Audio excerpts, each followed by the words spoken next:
하나님의 말씀은 구약성경 열왕기하 17장입니다. 열왕기하 17장 22절에서 23절의 말씀을 우리 다 같이 한 목소리로 우리가 계신 현장에서 합독하여 올려드리도록 하겠습니다. 열왕기하 17장 22절에서 23절 말씀입니다. 이스라엘 자손이 여로보암이 행한 모든 죄를 따라 행하여 거기서 떠나지 아니하므로 여호와께서 그의 종 모든 선지자를 통하여 하신 말씀대로 드디어 이스라엘을 그 앞에서 내쫓으신지라. 이스라엘이 고향에서 아수르에 사로잡혀 가서 오늘까지 이르렀더라. 아멘. 우리가 나아가야 할 길이라는 말씀으로 양유성 목사님께서 말씀 전해주시겠습니다.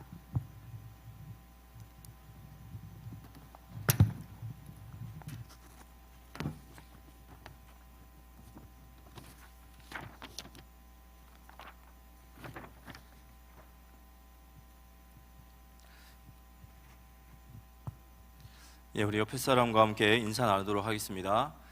1만 성여의 응답을 받읍시다. 우리 예배하는 이 시간에 보좌의 축복이 우리에게 임하는 줄 믿으시기 바랍니다. 오늘 저희가 함께 나눈 말씀은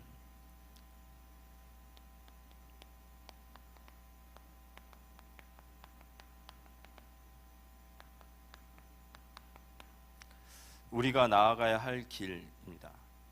이번 주간에 호세아 왕에 대한 말씀을 받고 좀 묵상하면서 오늘 말씀을 좀 같이 나누고자 합니다.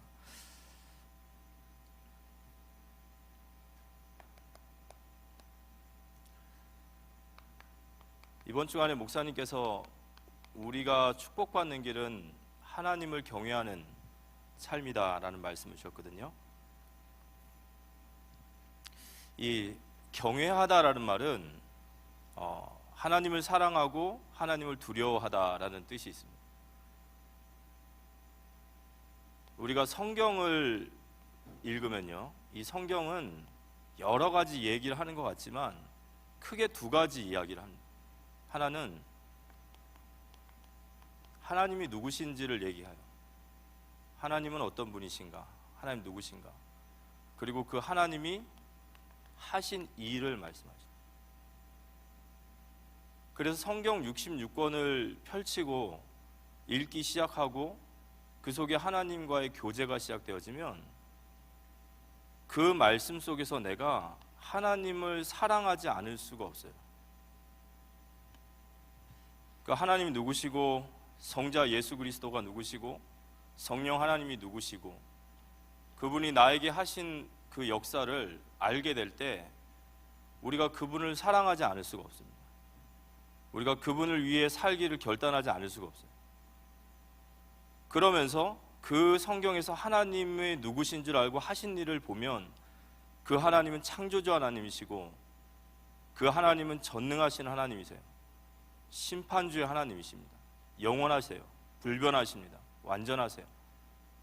그래서 그분을 두려워할 수밖에 없는 거예요.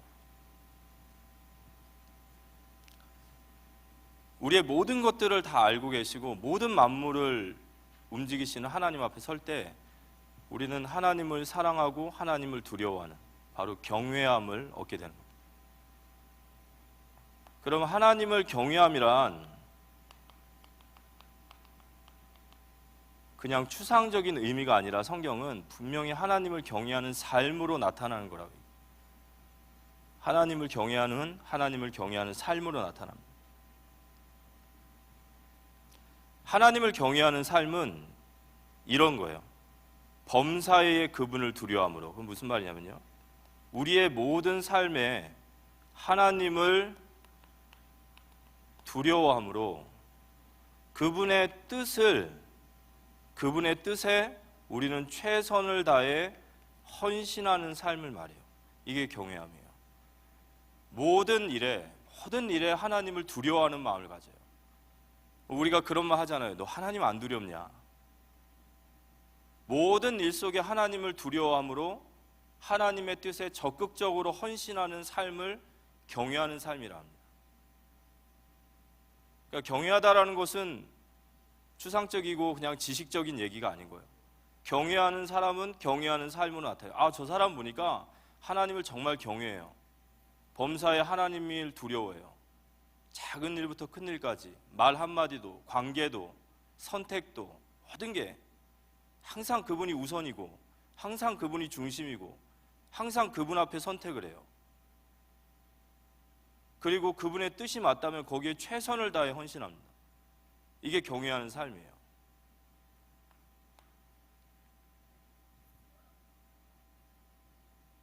그래서 우리가 진정으로 하나님을 경외하게 될 때 우리는 모든 관계로부터 자유를 얻는다고 얘기해요. 우리가 돈으로부터 자유로워지죠. 진정으로 하나님을 알게 될 때.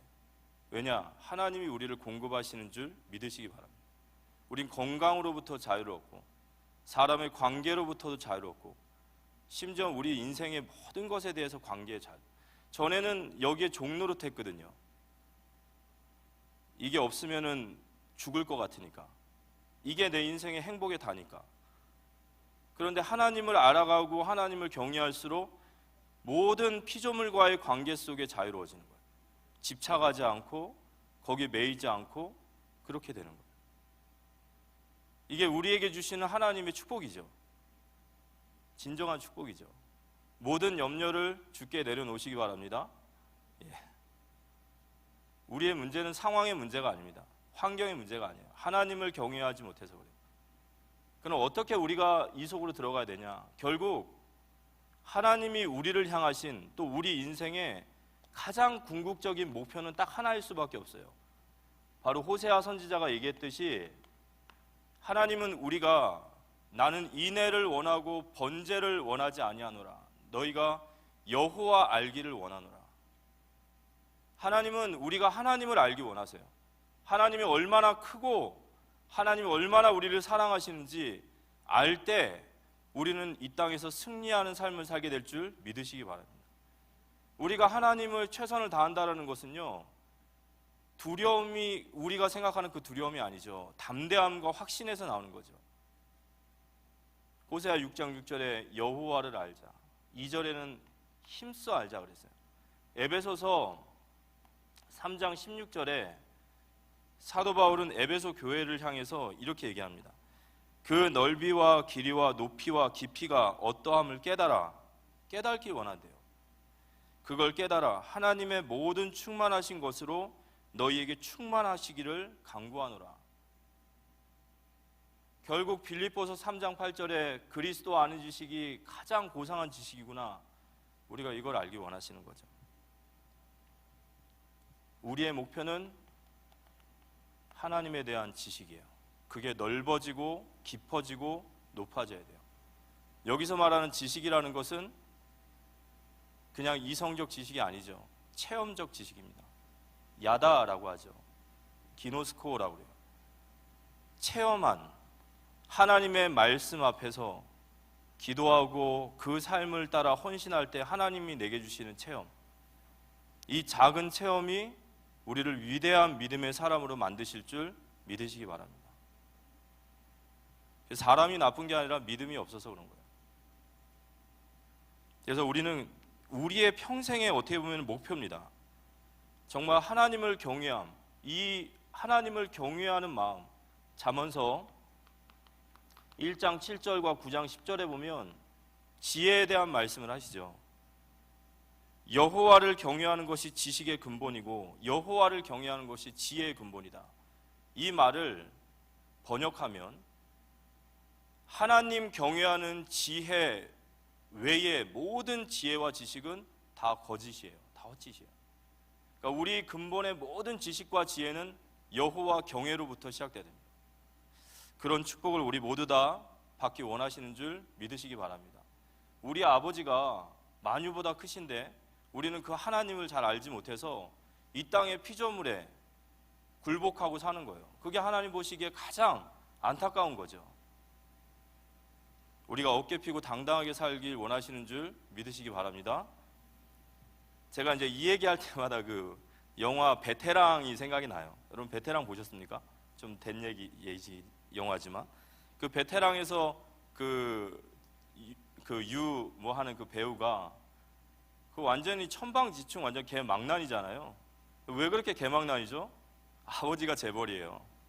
아버지 빽이 있으니까 인간 아버지가 재벌이어도 개망난이가 됩니다. 법도 안 무서워요.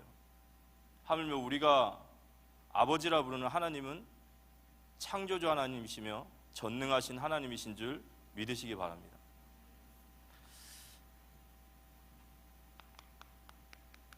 이스라엘의 19대 왕 이제 호세아, 우리가 이 호세아에 대한 말씀을 이번 주간에 받았는데요.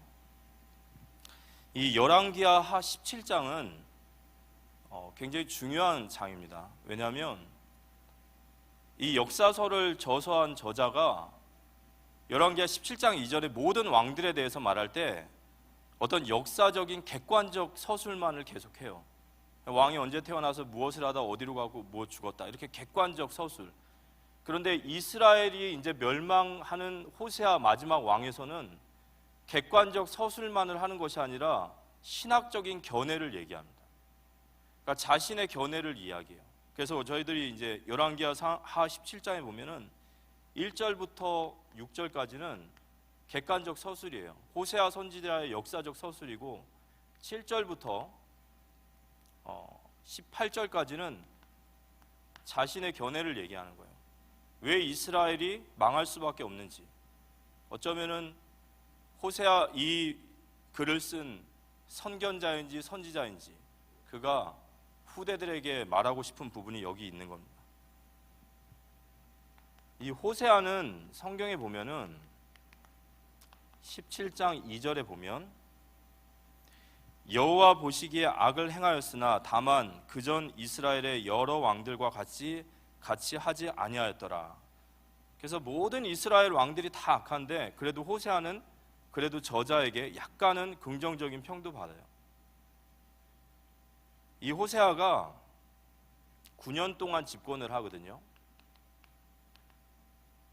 근데 이 호세아 9년 동안 집권을 하면서 6년 동안은 아수르를 섬겨요. 그리고 나서 6년째부터 3년 동안은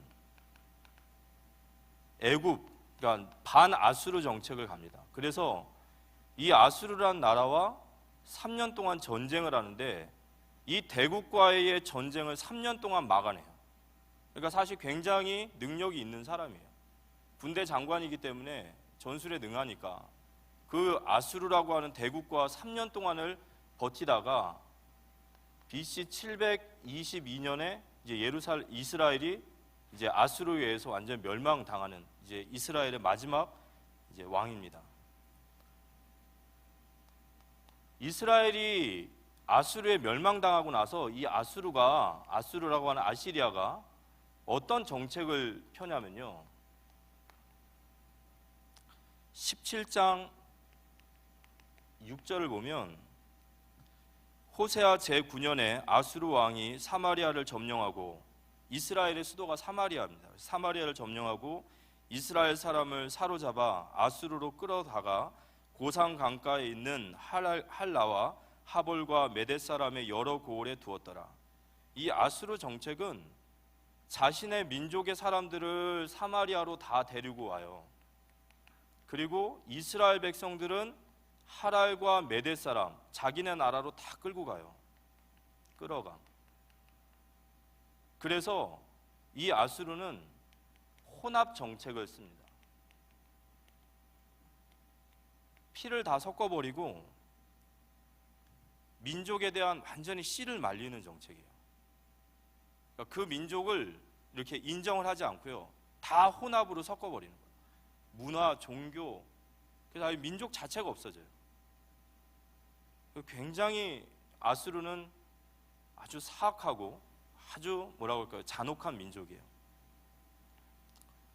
그래서 국가의 정체성 자체를 다 말살시키는 아주 무서운 이런 정책입니다. 그래서 이스라엘 백성들을 전부 다 자기네 나라, 할랄이라고 하는 곳은, 할라라고 하는 곳은 그 아수르의 수도 니느웨 근처에 있는 그 현장으로 다 끌고 갑니다. 아수르는 이렇게 혼합 정책을 씁니다. 결과적으로 북이스라엘은 어떻게 되냐면요, 이 신앙이 완전히 끊겨요. 왜냐하면 성경에 이 아수르에게 끌려갔던 이스라엘 민족들이 신앙을 회복해서 돌아왔다라는 기자가 없어요. 그러니까 무슨 말이냐면요, 이 아수르의 이 혼합 정책에 완전히 동화가 된 거죠. 완전 동화된 거예요. 그냥 그 나라 사람이 돼버린 거예요. 신앙도 다 끊어지고 그냥 우상 숭배하고 그냥 그 나라 사람이 돼버린 거예요. 끌려가지 않은 사마리아 땅의 사람들 역시도 마찬가지잖아요. 혼합 종교 막 이거저거 다 섬기고요. 완전히 뭐 신앙이 다 끊어져 버렸어요. 비참한 거죠.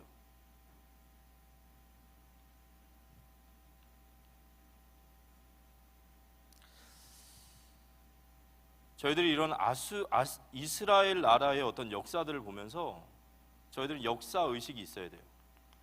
하나님의 사람은 역사 의식이 있어야 돼요. 무슨 말이냐면요, 우리 당대만 생각하면 안 돼요. 절대 안 됩니다. 아수르 사람들이 처음에 이 이스라엘 사람들이 아수르로 끌려갔을 때 그들의 1년, 그들의 10년, 5년, 그들의 10년, 그들의 20년, 그들의 30년 후에 그 후대들은 어떻게 됐을까요? 신앙 자체가 없는 거예요.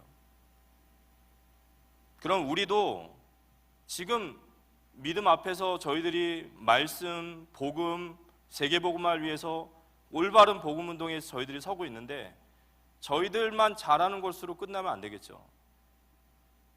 앞으로 10년, 20년, 30년 후에, 50년 후에 정말 우리 후대들이 어떻게 설지에 대한 이 역사적인 의식을 가지고 책임감을 가져야 돼요. 역사 의식이 없으면 되는 대로 막 삽니다. 그냥 막 하는 대로 하는 거예요. 진짜 그런데 중요한 것을 전달해야 된다고 생각하면 저희들 숨도 크게 못 쉴 거예요. 아마 많은 것들을 생각해야 될 겁니다.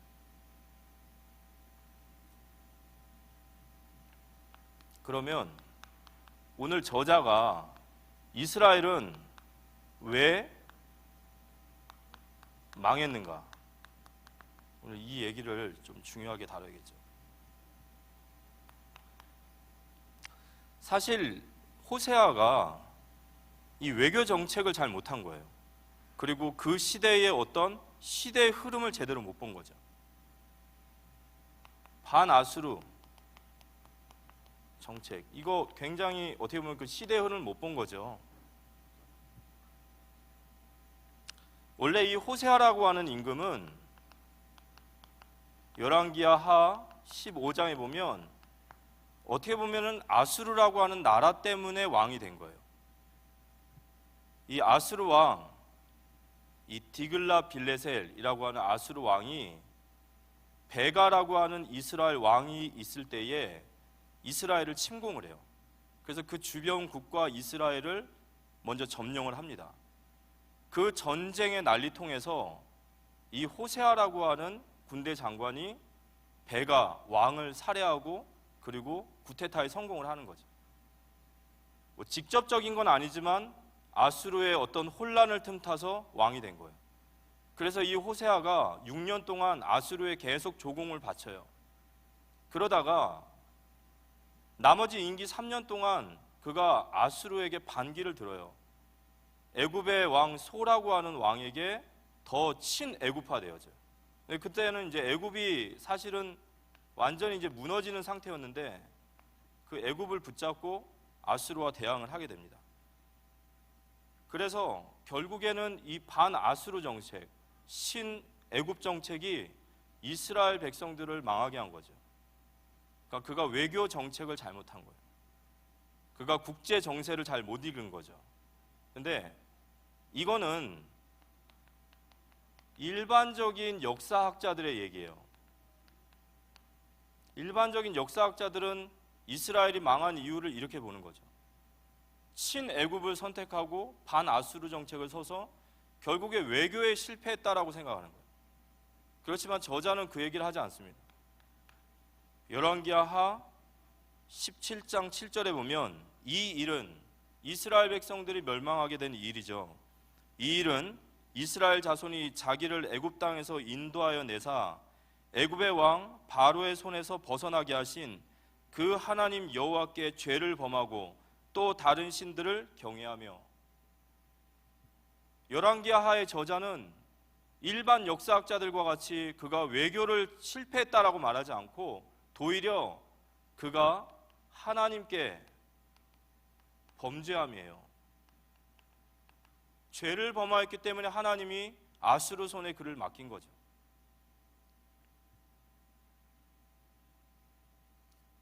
그러면 어떤 죄를 졌죠? 오늘 저희들이 이 열왕기하 17장에 보면 7절에서 12절까지 보면 이스라엘의 범죄는 우상 숭배입니다. 7절에서 12절 제가 같이 한번 읽어보겠습니다. 7절에서 12절 우리 같이 한번 읽어보겠습니다. 이 일은 이스라엘 자손이 자기를 애굽 땅에서 인도하여 내사 애굽의 왕 바로의 손에서 벗어나게 하신 그 하나님 여호와께 죄를 범하고 또 다른 신들을 경외하며 여호와께서 이스라엘 자손 앞에서 쫓아내신 이방 사람의 규례와 이스라엘 여러 왕이 세운 율례를 행하였음이라. 이스라엘의 자손이 점차로 불의를 행하여 그 하나님 여호와를 배역하여 모든 성읍의 망대로부터 견고한 성에 이르도록 산당을 세우고 모든 산 위에와 모든 푸른 나무 아래에 목상과 아세라를 상을 세우고 또 여호와께서 그들 앞에서 물리치신 이방 사람같이 그곳 모든 산당에서 분향하며 또 악을 행하여 여호와를 경노하게 하였으며 또 우상을 섬겼으니 이는 여호와께서 그들에게 행하지 말라고 말씀하신 일이라.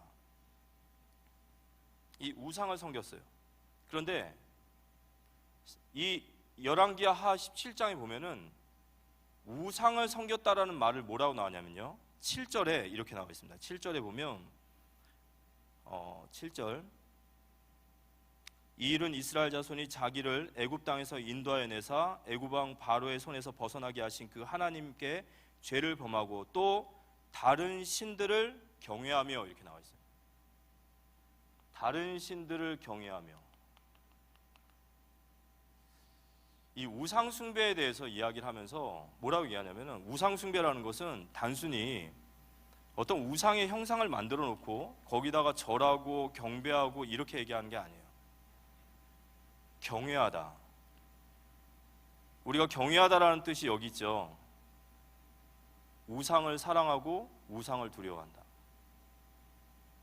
그래서 오늘 열왕기하 기자가 이스라엘의 범죄함을 뭐라고 하냐면 그들이 다른 신들을 경외함으로 그 우상들이 가리키는 그들의 사상과 그들의 종교적 이념을, 그 율례를 규례를 따라 행하는 걸 말하는 거예요. 삶의 문제로 걸리는 거예요. 단순히 그냥 형상을 만들어 놓고 절하는 것이 아니라 그 우상이 가리키는 대로, 그 우상이 명령하는 대로 그 율례와 규례를 따라 사는 삶, 그들이 가리킨 대로 그들이 삶을 사는 거예요.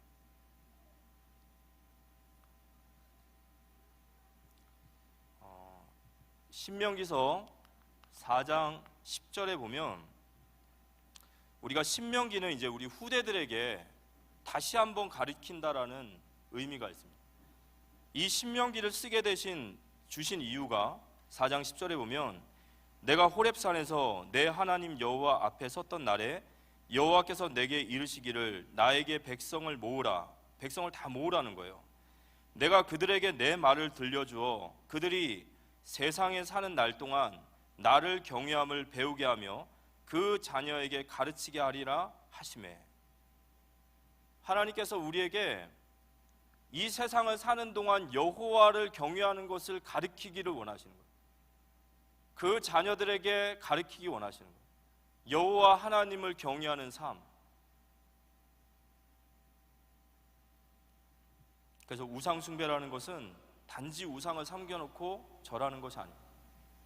그 우상이 가리키는 대로 살아가는 거예요.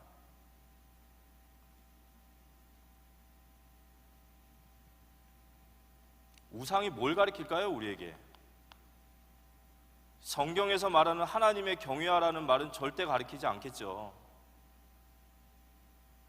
그분을 우리의 유일신으로 받아들이고 그분만이 우리의 경배의 대상이고 그분만을 위해 우리가 지음받았고 이런 거 안 가르치겠죠. 우상의 많은 것들을 교훈 삼아 살아가는 거죠. 그걸 우상 숭배라는 거예요. 7절에서 11절 보면 이스라엘 백성들이 모든 산과 모든 푸른 산 위에 이런 우상 숭배를 완전히 다 해놓고 모든 백성들이 다 하나님을 떠나서 우상 숭배하는 거예요. 그러면 왜 이들이 이렇게 우상 숭배를 하고 이스라엘의 역대 왕들이 왜 이렇게 우상 숭배를 하느냐? 나라가 망하려고 작정을 했냐? 이방의 나라의 왕들이라고 자기 나라 망하라고 하진 않죠. 다 자기네 나라 잘 되기 원하는 거예요. 그들이 우상을 섬기는 것은 이 우상을 섬김으로 인해서 이 나라가 더 부강하고 풍성하고 잘 될 거라는 분명한 믿음을 가지고 하는 거예요. 바알신, 아세라신 전부 다 뭐죠? 풍요의 신들이에요. 가나안 땅이 하나님을 떠나 있는데도 많은 풍요를 누리는 걸 보고서 이스라엘 백성들이 하나님을 섬기지만 가나안 백성도 섬기는 거예요. 왜냐? 다산을 하고 많은 풍요를 얻으니까.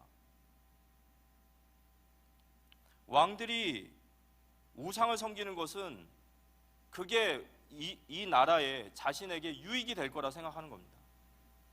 거기에 우리의 사명이 있는 거죠. 이방 사람들이 우상을 섬기고 이방 사람들이 그런 우상을 따라 사는 삶은 하나님 경외하는 삶이 아니기 때문에 우리는 그거를 말해야 되는 거예요. 그래서 사도행전 14장에 보면 바울이 루스드라에서 복음을 전해요. 그때 안진뱅이를 일으키지 않습니까? 루스드라에 발 못 쓰는 자, 걷지 못하는 자를 일으킵니다. 바울이 안진뱅이를 일으키고 나니까 그 루스드라 사람들이 바울과 바나바에게 헤르메스라고 하고 제우스라고 그러면서 막 그들에게 제단을 차려요. 신들이 인간의 모습으로 왔다라고 막 제단을 쌓습니다. 그때 바울이 14장 14절 15절에 이런 얘기하죠. 두 사도 바나바와 바울이 듣고 옷을 찢고 무리 가운데 뛰어들어가서 소리질러 이르되 여러분이여 어찌하여 이런 일을 하느냐? 우리도 여러분과 같은 성정을 가진 사람이라. 여러분에게 복음을 전하는 것은 이런 헛된 일을 버리고 천지와 바다와 그 가운데 만물을 지으시고 살아계신 하나님께 돌아오게 하려 함이라. 바울이 아덴에서 이름도 알지 못하는 신들에게 막 절을 해요. 그걸 보면서 바울이 아레오바고라는 언덕에 올라가서 그가 막 목이 터져라 외쳐요. 그 외치는 이야기가 17장 24절에서 28절입니다. 우주와 그 가운데 있는 만물을 지으신 하나님께서는 천지의 주제이시니 손으로 지은 전에 계시지 아니하시고 또 무엇이 부족한 것처럼 사람의 손으로 섬김을 받으시는 것이 아니니 이는 만민에게 생명과 호흡과 만물을 친히 주시는 이심이라. 인류의 모든 족속을 한 혈통으로 만드사 온 땅에 살게 하시고 그들의 연대를 정하시고 거주의 경계를 한정하셨으니 이는 사람으로 혹 하나님을 더듬어 찾아 발견하게 하려 하심이로되 그는 우리 각 사람에게 멀리 계시지 아니하도다. 우리가 그를 힘입어 살며 기동하며 존재하느니라. 너희 시인 중 어떤 사람들의 말과 같이 우리가 그의 소생이라. 우리가 하나님의 힘을 가지고 하나님이 우리를 살게 하시고 하나님이 우리를 살아가게 하시는 줄 믿으시기 바랍니다. 이게 완전히 마귀의 기만이에요. 불신자들은 우상 앞에 절하고 돈 앞에 절하고 자신의 능력으로 살아간다 생각하지만 우리의 생명을 주시고 우리에게 힘을 주시고 우리에게 살아가게 하시는 분은 하나님이십니다. 우리가 헛된 것에, 오늘 바울이 그러잖아요. 이 헛된 것에 너희들의 인생을 바치지 말라는 거예요. 그 모든 만물을 주관하시는 하나님을 붙잡으시기 바랍니다. 우리 어디 딴 데 한눈 팔지 마시란 말이에요. 하나님은 오래 참으시고 우리를 사랑하시기 때문에 우리 안에 있는 깊은 우상을 보더라도 진노하지 않으시는 거예요. 오래 참고 기다리시는 겁니다. 하지만 우리가 알아야 될 것은 우리의 우상이, 우리의 힘이 세상이 말하는 물질이나 돈이 아닌 거예요. 우리의 호흡을 주관하게 하시고 우리를 살아가게 하시고 오늘도 내 생명을 뛰게 하시는 분이 이 공기, 이 물, 우리가 살아가는 모든 것, 그 모든 것이 하나님께로부터 오시는 줄 믿으시기 바랍니다. 우리가 그런 헛된 것을 버리기 원하시는 거죠. 하나님이 이스라엘 백성들에게 끊임없이 돌아오라 말하는 거예요. 이런 헛된 우상의 이런 사단의 권세 속에 놀아나지 말고 하나님께 돌아오라 얘기하는 거죠.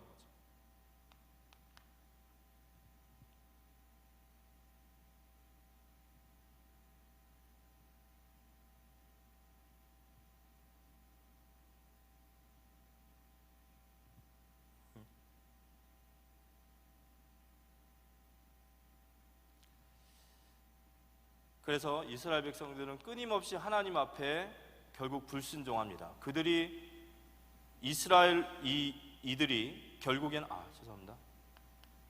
그들이 결국에는 이스라엘이 망한 이유가 뭐냐?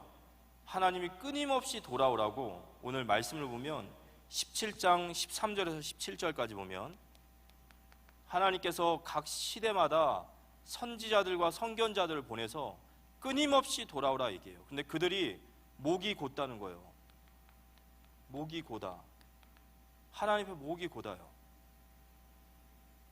하나님 말씀 듣지 않고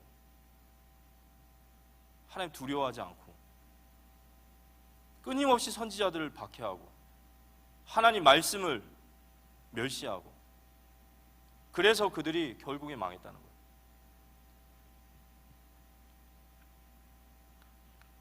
결과는 어떻게 됐습니까? 그들의 결과는 오늘 성경의 말씀처럼 자기 땅에서 쫓겨나요. 신명기에 하나님께서 가나안 땅에 너희가 들어가거든 하면서 계속 말씀하시죠. 너희들이 하나님을 경외하고 그 자녀들이 세상에 살아가는 동안 너희가 하나님을 경외하는 것을 배우고 그 삶을 살아간다면 너희들의 남은 삶이 그 땅에서 장구하려니와 너희들이 하나님께 뜻을 버리고 그 말씀을 버리고 우상을 쫓아가면 너희가 들어간 그 땅에서 속히 나오게 되리라 그랬어요. 자기의 땅에서 쫓겨납니다. 그리고 그들은 아수르로 끌려가서 비참하게 평생을 노예로 이국 땅에서 얼마나 원통한 일입니까? 살아계신 하나님의 자녀들이 혼합 정책에 걸려서 하나님을 경배하지 않고 허망한 피조물 앞에 우상 숭배하고 평생을 후대들이 그렇게 사는.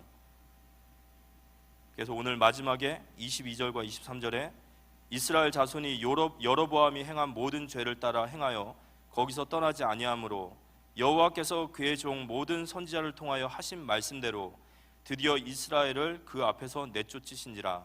이스라엘이 고향에서 아수르에 사로잡혀 가서 오늘까지 이르렀더라. 자, 오늘 결론적으로 말씀을 나누면서 성경에 이스라엘의 역사가 있죠. 우리가 왜 이스라엘의 역사를 봐야 될까요? 우리가 많은 왕들의 이야기도 봤고 또 성경 자체가 역사죠. 그 이스라엘의 역사입니다. 왜 우리가 그걸 봐야 되죠? 이걸 우리가 못 깨닫는다면 우리 역시도 영안이 굉장히 어두운 거예요. 성경은 민족적인 혈통적 이스라엘을 얘기하는 게 아니에요. 참 이스라엘입니다. 언약의 계보 속에 있는 이스라엘의 역사예요. 그게 우리의 역사입니다. 우리 역사는 단군 고조선이 아니에요. 우리의 역사는 성경의 이스라엘의 역사입니다.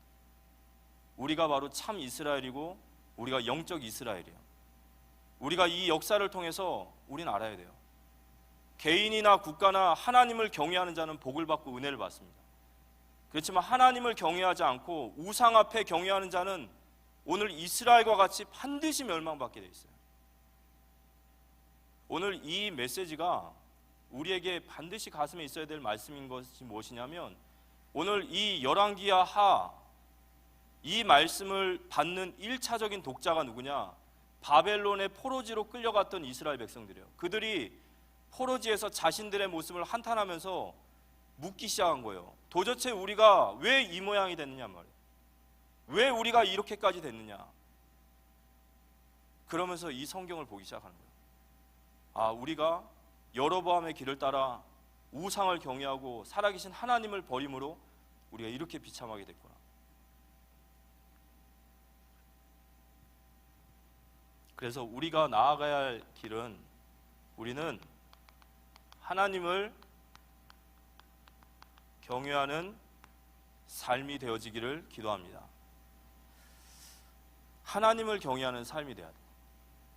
신명기서 4장 10절처럼 우리가 세상을 사는 날 동안에 하나님을 경외하는 것을 배우고 우리 후대들에게 부지런히 가르치며 우리가 그 경외함을 살아야 돼요. 모든 것에 하나님을 두려워함으로 하나님의 뜻에 최선을 다해 헌신하는 삶, 하나님을 경외하는 삶. 우리 모두의 사명이 있습니다. 우리 모두의 사명은 디모데전서 3장 15절에 보면 바울이 디모데에게, 교회의 지도자, 목회자인 디모데에게 쓴 서신에 이런 말씀이 있어요. 만일 내가 지체하면 너로 하여금 하나님의 집에서 어떻게 행해야 할지를 알게 하려 함이니 이 집은 살아계신 하나님의 교회요 진리의 기둥과 터니라 그랬어요.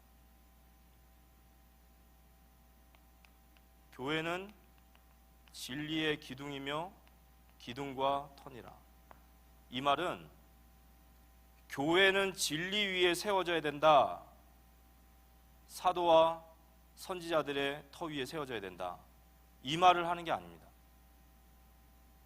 목회자인 디모데에게 디모데는 3장 15절을 말할 때 교회가 진리 위에 서져야 된다가 아니라 교회가 무너지면 진리가 무너진다는 말이에요. 우리 모두의 사명은 하나님을 경외함이 우리의 교회의 진리의 기둥과 같이 서야 돼요. 여기에 우리는 모두 다 부름받은 거예요. 그래서 마지막으로 3시대를 책임져라. 3시대 첫 번째가 뭐죠? 사도, 곧 목회자입니다. 목회자의 사명은 말씀을 맡은 자예요. 목회자는 다른 것을 하는 게 아닙니다. 목양이라는 의미는 양들에게 꼴을 먹이는 거예요. 말씀의 꼴. 교회의 모든 타락은 여기서부터 시작되죠. 계시록에 보면은 하나님의 말씀이 덮인 시대를 암흑시대라고 하고 재앙시대라고 합니다. 지금 이 시대가 하나님의 말씀을 덮는 시대예요. 말씀을 전하는 자도 받는 자도 하나님 말씀을 펼 이유가 없는 시대. 전하는데도 하나님 말씀 필요 없고 받는데도 내가 듣고 싶은 말만 들으려고 하는 그 속에서 목회자들의 사명은 말씀입니다. 정말 말씀으로 철저하게 준비해야 돼요. 우리가 하나님 말씀 전하면서 이 하나님에 대한 경외함이 없다면 이건 타락한 목회자예요. 정말로 준비해야 됩니다. 그리고 이런 한 목회자들이 세워질 때마다 교회는 진리의 기둥과 터가 되는 거예요. 우리 교회에 많은 신학생들, 또 많은 교육자들 정말 중요합니다. 왜냐? 말씀을 맡은 자예요. 정말 두렵고 떨리는 마음으로 하나님의 말씀을 준비하고 하나님의 말씀을 연구하고 행여나 내가 말하는 말들이 하나님의 말씀과 벗어나지 않을까라는 늘 두려움을 가지고 늘 그 속에 상고하고 늘 기도해야 돼요.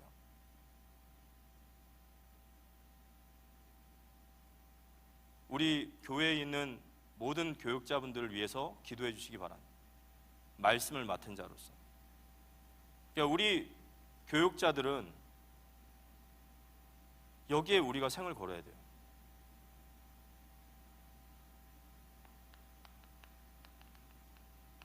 우리 중직자분들,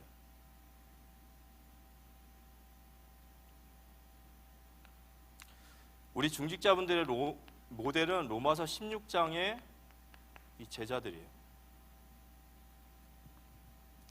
목회자가 성숙해야 되냐, 중직자가 성숙해야 되냐? 중직자는 섬김의 위치에 있기 때문에 더 성숙하고 더 성숙해야 된다고 저는 생각합니다. 교회가 정말로 하나님의 말씀에 경외함으로 교회가 살아날 수 있도록 자신을 정말로 소금과 같이 한 알의 밀알과 같이 자신을 드러내는 것이 아니라 진짜 교회를 세우기 위해서 로마서 16장의 제자와 같이 온 교회를 돌보는 식주인과 같이 우리 중직자의 사명이겠죠. 정말 부자가 되라는 것이 아니라 빛의 경제의 축복을 받으시기 바랍니다. 그리고 나의 현장에서 전도하는 중직자로 서시기 바랍니다. 우리 후대들에게 전도하는 중직자로 끊어지면 안 되지 않습니까?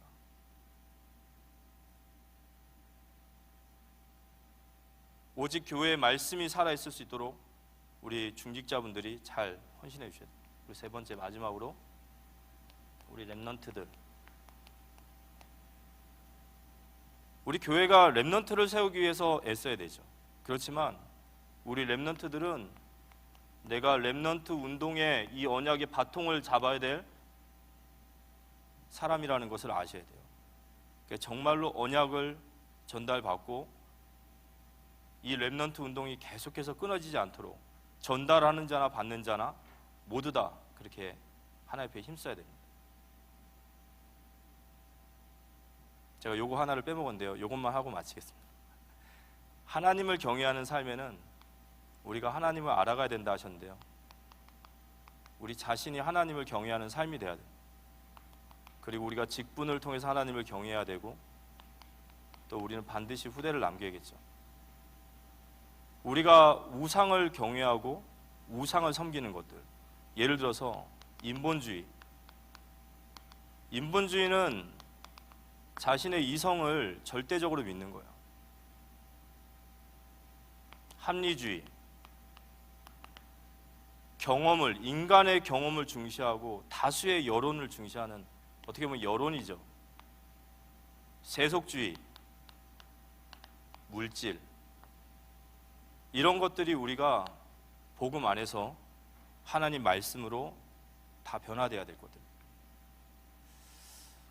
우리가 나아가야 할 길, 하나님을 경외하는 삶으로 우리 교회가 우리 후대들을 세우고 올바른 성도들과 올바른 말씀 운동할 수 있는 교회로 설 수 있도록 우리 각자에게 주신 현장, 목회자의 현장에서, 교육자의 현장에서, 중직자의 현장에서, 그리고 이 언약의 바톤을 이어가야 될 렘넌트의 현장에서 하나님 앞에 헌신하고 쓰임받는 우리 모두가 되어지기를 살아계신 예수님의 이름으로 기도합니다.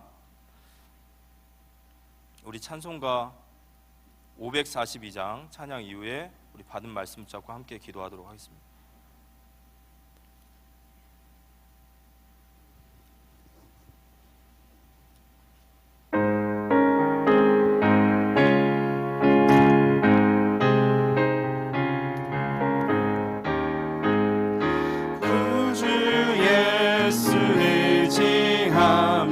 심히 기쁜 일일세 영생 허락받았으니 의심할 수 없도다. 예수 믿는 것은 하는 증거만 보다. 예수 귀한 예수 믿음 더욱 주소서. 구주 예수 의지함이